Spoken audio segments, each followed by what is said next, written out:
Hello, this is an I Am Kitty Hollywood. Now, today's review is of a deeply, deeply important film. It's Universal International's 1960 release, Midnight Lace, directed by David Miller. It's produced by Ross Hunter and Martin Melcher, who's Doris Day's husband, by the way. The music is by Frank Skinner, the screenplay is by Ivan Goff and Ben Roberts, the cinematography is by Russell Metty, and the gowns are by Irene. It stars, amongst others, Doris Day, Rex Harrison and John Gavin. It's about a wealthy American heiress living in London with her husband, who becomes convinced that somebody is trying to kill her. Why? Because some creepy freakazoid keeps phone stalking her, that's why. Faux English accents, hysterics and lace ensue.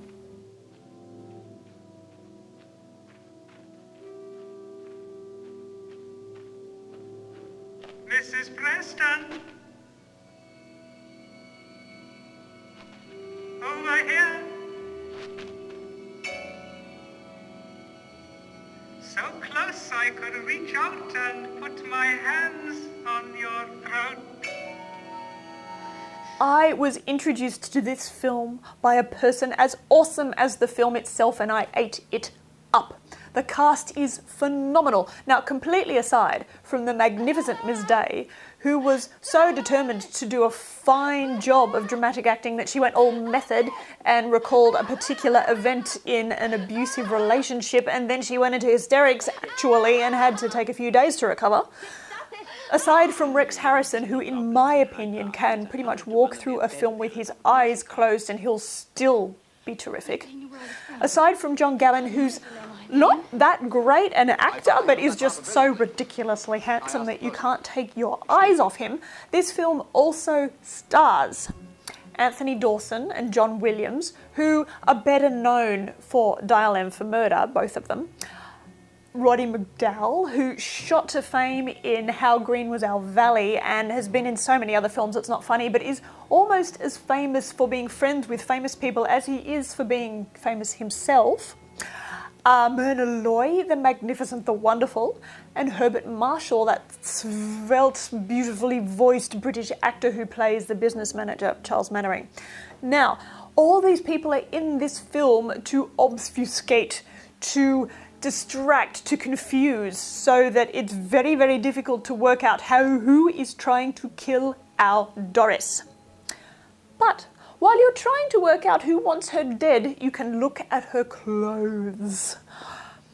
This film had a very strong fashion tie-in going on. There was a 7-minute promotional fashion featurette that was also available to the cinemas if they wanted it. And I love watching this film just for the outfits. I love watching it for the 1960s sleepwear that I just can't even imagine going to bed in now. Anyway, the film is based on the play Matilda Shouted Fire by Janet Green. Now, for some reason, they renamed the film to Midnight Lace.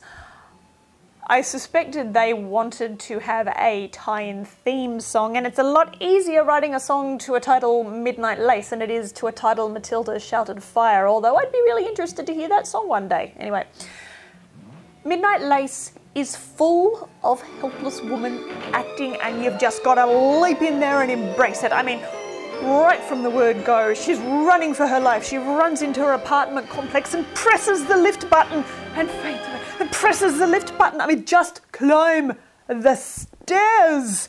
Anyway, there's also all the fun to be had from watching the location shooting that had been done in London linked into the very obvious studio backlot and studio stage scenes that happen in this film. The thing about this film is that although it's really silly, there's enough about it to get you involved in it. I mean, Doris Day's acting is really good, and I'm not talking about the furniture chewing stuff. I'm talking about all the little nuggets of goodness that she just drops in there from time to time. Bless her. You might well have been. That hat cost me £10. This is incredible. There's enough plot to help you really get why she's acting the way she's acting and why people don't necessarily believe her, that you get caught up in it. I mean, it all does make a reasonable amount of sense, kinda, sorta. And it's also chilling. I mean, I would totally freak out if somebody was doing that to me. Let's face it. B? Why are you doing this to me? Why should you want to kill me? What have I done? No. No, I'm not alone.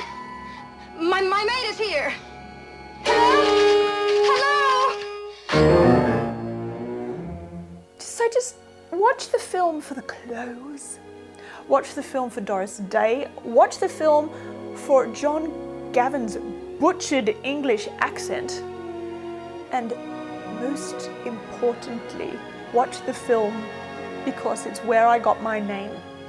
Kit Preston, Kitty Hollywood. Midnight Lace, 10 out of 10.